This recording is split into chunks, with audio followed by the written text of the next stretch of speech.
Hello,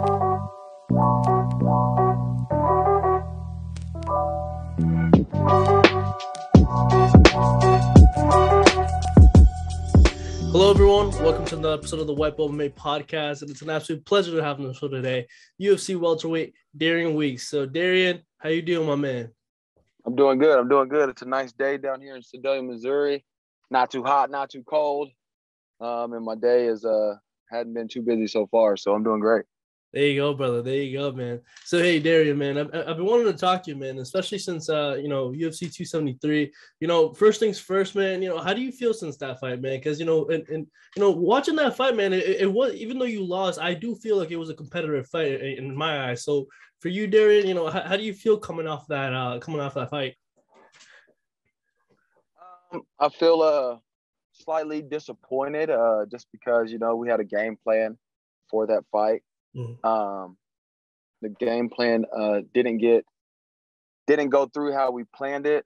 For some reason, I just couldn't let the trigger off on a lot of my shots and a lot of my punches. I hesitated, which, is always a disappointing thing as an athlete when you can't, come in clutch like you want to.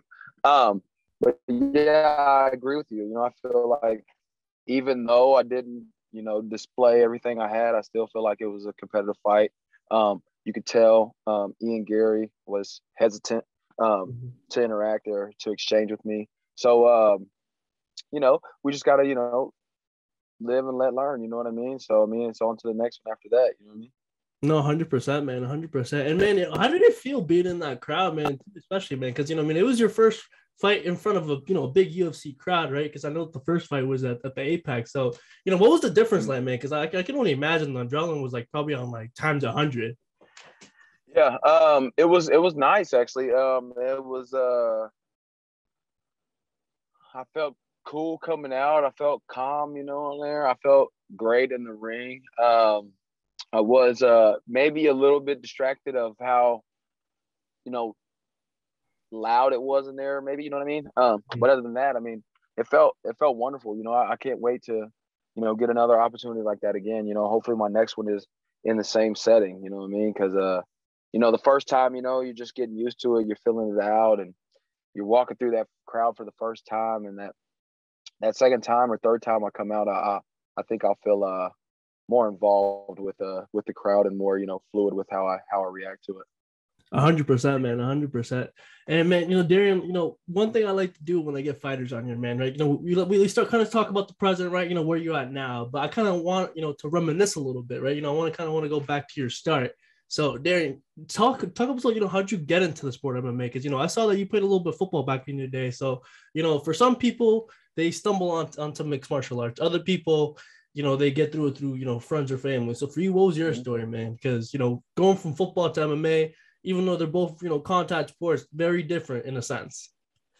Yeah, definitely. I went to college for football out of high school, Lincoln University in Jeff City, which it was a great experience. I loved it. I loved playing college ball.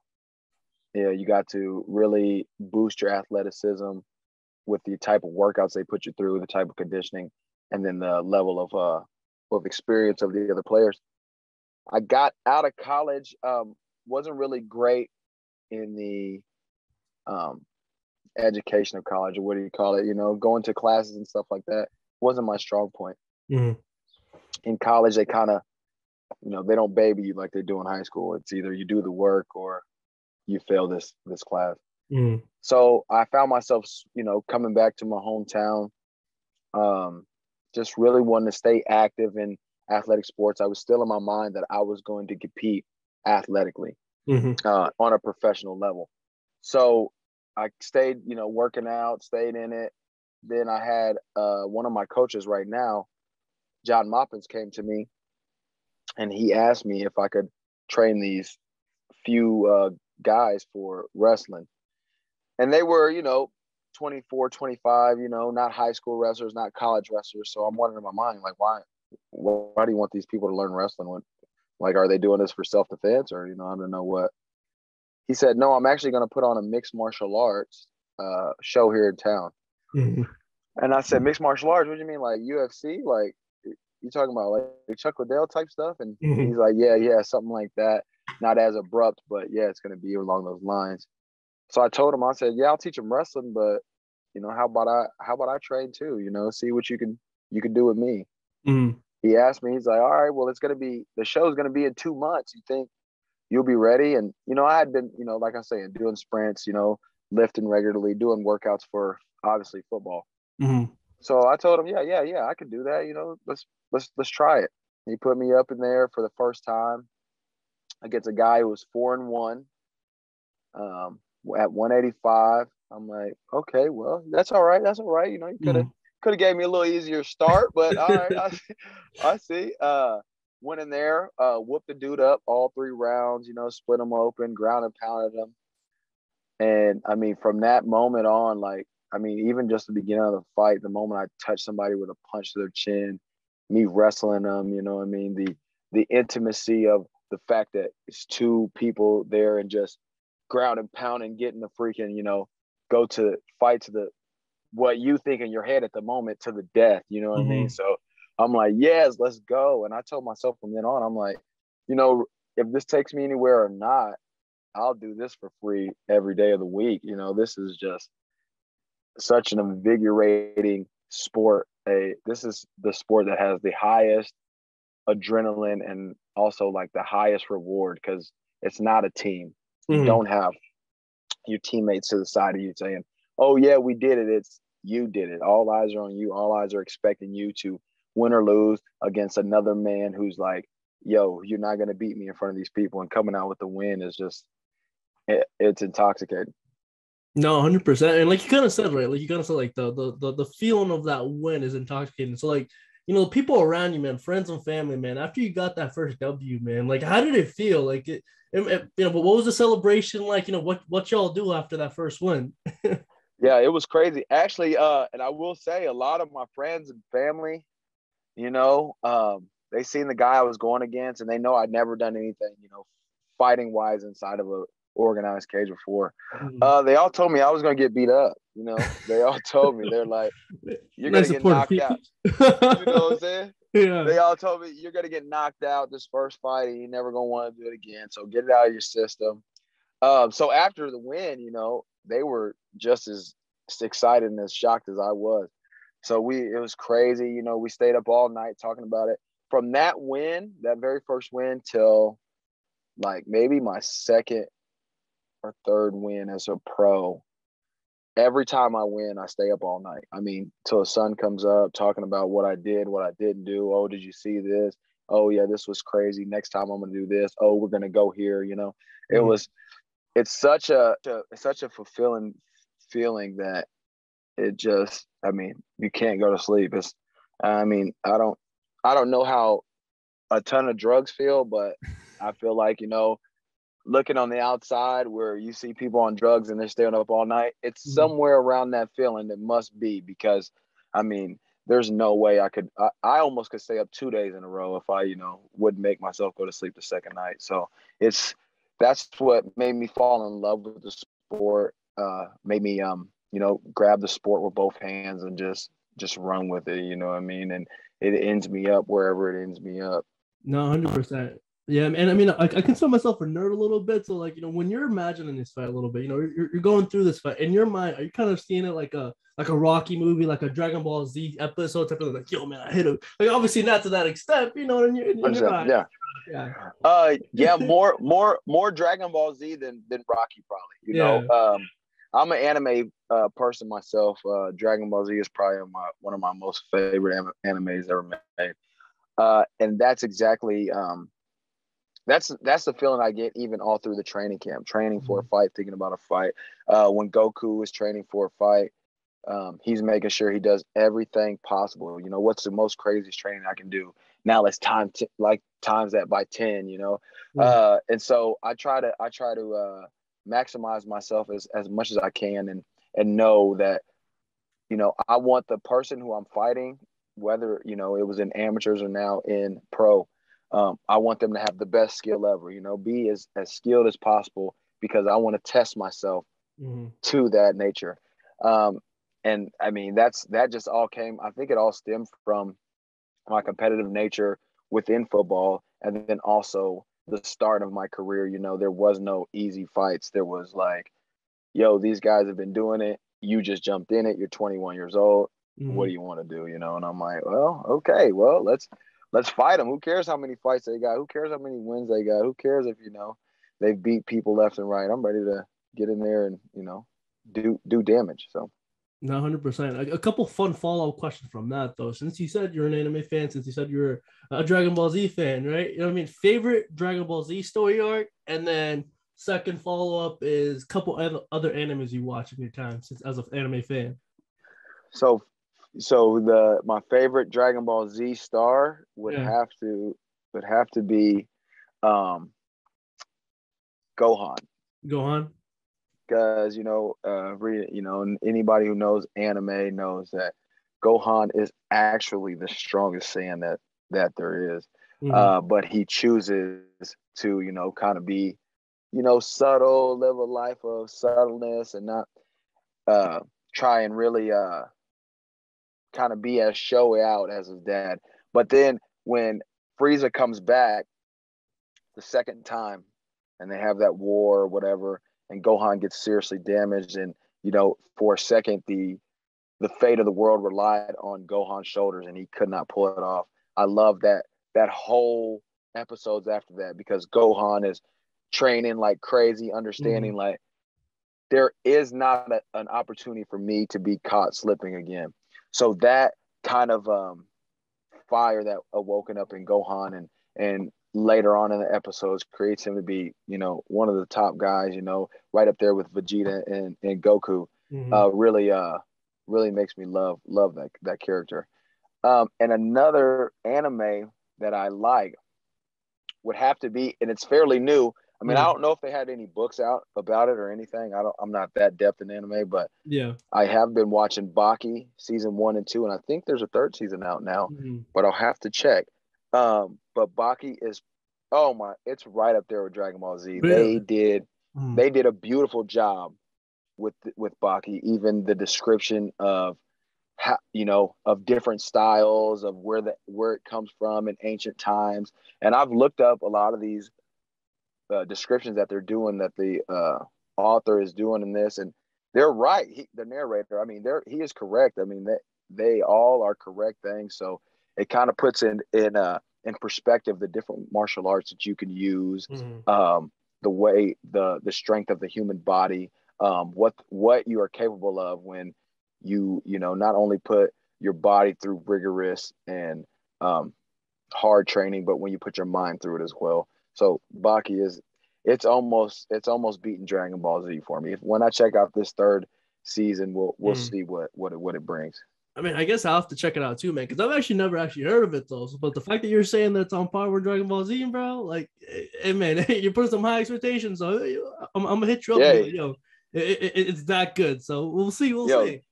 dead for real, bro. Like, it's on Netflix. It's a series on Netflix, and literally it's just Baki, Baki. And I mean, I promise, from the first episode, you'll fall in love.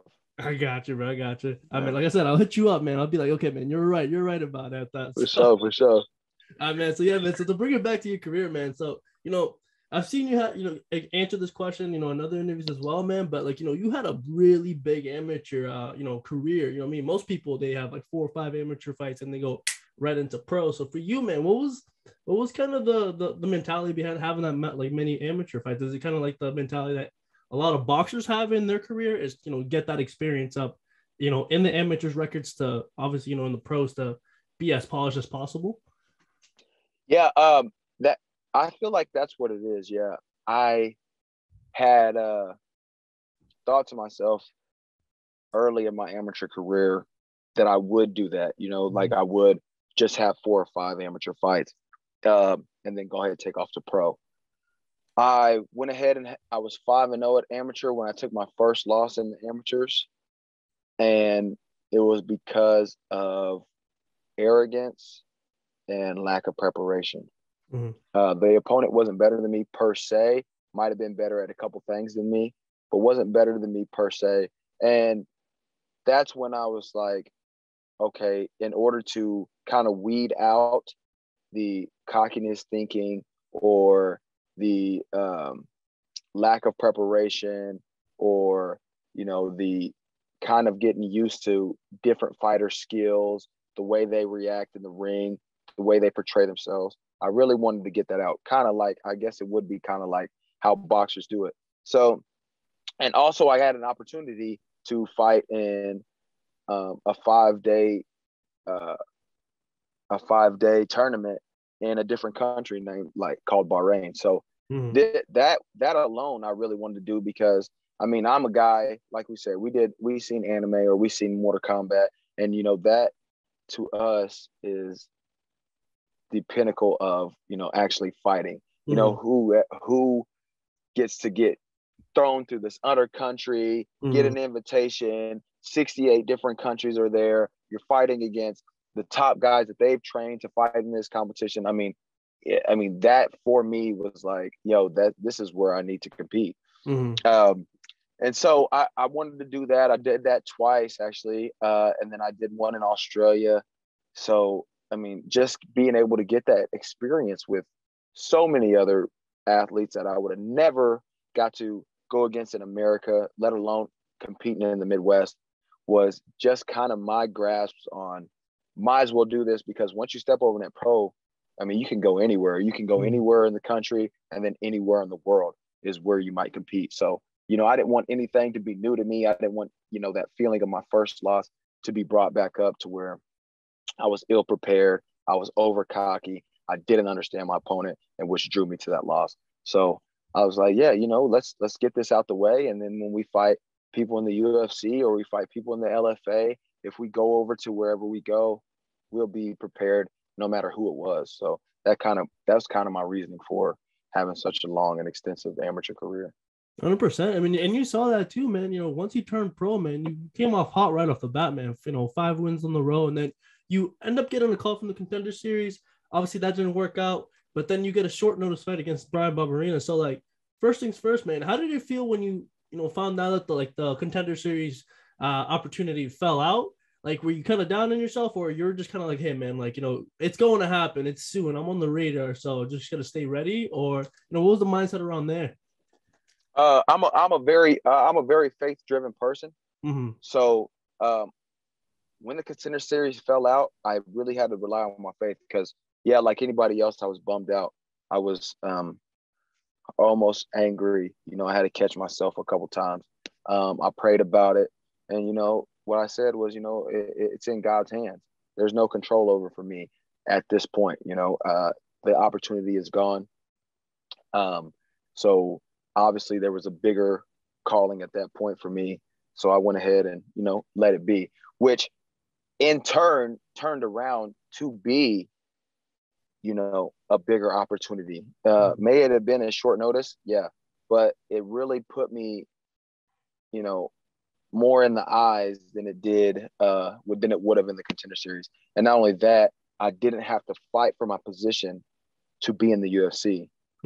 I was just, lunging to the UFC. So in that vision for me, God put things in motion that he wanted to happen. And like, look, right now you'd be competing for a spot and only winning $5,000 and obtaining $5,000. Right now, right here, I'll put you in the UFC. You'll get $12,000 to fight, $12,000 to win. So a potential chance at $24,000. So I'm like, wow, either way, that is a crazy turnaround. And at the same time, the Contender Series was jeopardized because one of my corners had COVID. My UFC debut was only because Matt Brown caught COVID. So, it came full circle for me, and so I felt like that was exactly where I needed to be. And I love the opponent that I went against, and I love the experience that I had. No, 100%, man. And it's crazy how life works, man. So, just to kind of going off that, man, man, you're lunging into UFC, right? You're going into UFC Apex, you're seeing the performance out, you're seeing, everything you see on TV, everything like that, right? So, making that walk, in hindsight, looking back, like, as you're making that walk, like, what would you tell, the Darian Weeks, that started the sport of MMA, like that, the path that there was going to take you on, like, what would you tell that person, present to now? I know it's kind of like a weird question, but you kind of get what I'm trying to get at. Yeah, I Yeah. understand. I would tell him that stay focused on the goal. Do everything that I would have done already. You know what I mean? Especially to start off, like I told you, I would have tried to have those few fights. I would even have told myself even more. Hey, no, have as many amateur fights as you can. Love the process. The thing that if you fall in love with the process of this MMA, it takes you so much further than if you fall in love with where you want to be. People who only see where they want to be won't see the obstacles that obtain in front of them. You're overviewing the journey. People who look at every detail of that journey will have a way more fulfilling, a way more fulfilling experience once they get to their goal. And that's definitely what I would tell me starting off. Like, hey, don't get so agitated that sometimes, having to do practices 7 days a week, 2 times a day, be in love with that, learn new things, get new people around you, try to, train with new people, because I feel like in that reasoning, that's the reason why I got to where I got. I was 5-0 when I got into the UFC. 5 pro fights, that's really rare for have somebody with such a low level of professional fights to be, indicted into the UFC like that.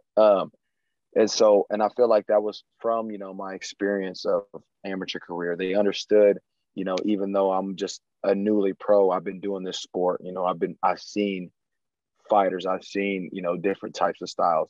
So I really feel like that was indicative of me being, called upon in the UFC. That and my team Iridium, my management team, they do a great job, setting me up for the early debut against Barbara Barrena, who really favored my style, and then also turning right back around and giving me, a kind of a huge fight with being Ian Garry on the UFC 273 card, which anybody will tell you was freaking phenomenal.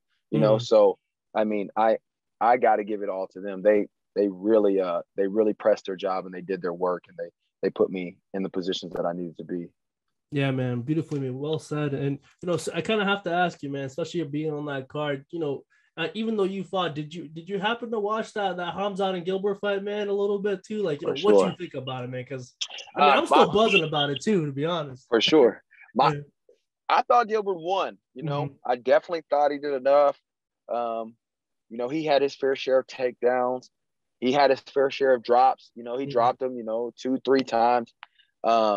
He never backed away. I guess he got caught a little bit up on the fence, but I mean, like I said, it was a close call. It was beautiful. It was cool to see Hamzat step up to the plate. He accepted the challenge. He said, he said a little too much. Said he's gonna smash this guy in 1 minute. I mean, we all knew that wouldn't happen. It's Gilbert Burns. You know what I'm saying? He was number 2 for a reason. You're not gonna smash anybody. But he definitely showed that he belonged in that position. And I don't per se say he's ready for the belt, but I definitely say, yeah, he's ready to fight alongside of the top 5, top 10 competitors, whoever they may be. So I like to see that, I'm glad to see he solidified his position and, did what he wanted to do. So it was nice. Definitely, man. Definitely. So, man, Darian, man, you've given me enough of your time, man. I really appreciate it, man. It's a fun interview. So I kind of have to leave you off with one last question here. I know it's kind of a broad question, but, I like to ask a lot of the guests to come onto the show here. This question is, what are your goals for the rest of the year, man? I know it is a broad question, but like, if you can kind of, give us a little bit, some insight in there, like, what are some goals you're still trying to work on for 2022? My goals for 2022 is to, at least have 2 more fights in the UFC. Let's get 2 knockouts. Let's sign a contract for 6 fights after that, and let's start, taking heads. As you see in my first fight and my second fight, even though my second fight was a lack of production. I mean, I have the athleticism to be in this league. Not let alone I have the ability to, compete with the top and the best. So I definitely would want to, have 2 more fights, get in there, get some finishes under my belt inside the UFC octagon, get back to where I started, 5-0 with 5 finishes. Let's go ahead and put 2 more finishes on the map. Let's finish them guys, and then let's try and take it to the top of this division. So we'll see what my management has for me next. I would like to fight in July on either of those cards, but we'll see what my management can do.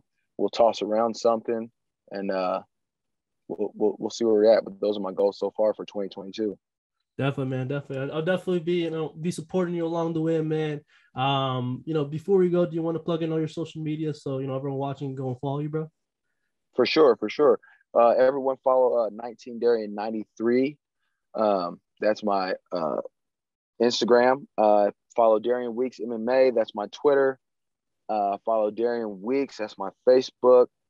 And also shout out SC Fuel. That's one of my sponsors. They, good, clean food already prepared. They ship all over the country. Anybody need SC Fuel, please look them up on myscfuel.com.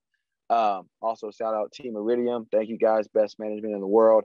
And then also shout out CG Salty Sun, best CBD company around here in Columbia, Missouri. So everyone go check those out. And thank you for having me on, my guy. Yeah, of course, man. Man, hopefully we can do it again in the future for your next upcoming fights, man. So Darian, once again, thank you. And to everyone watching, peace.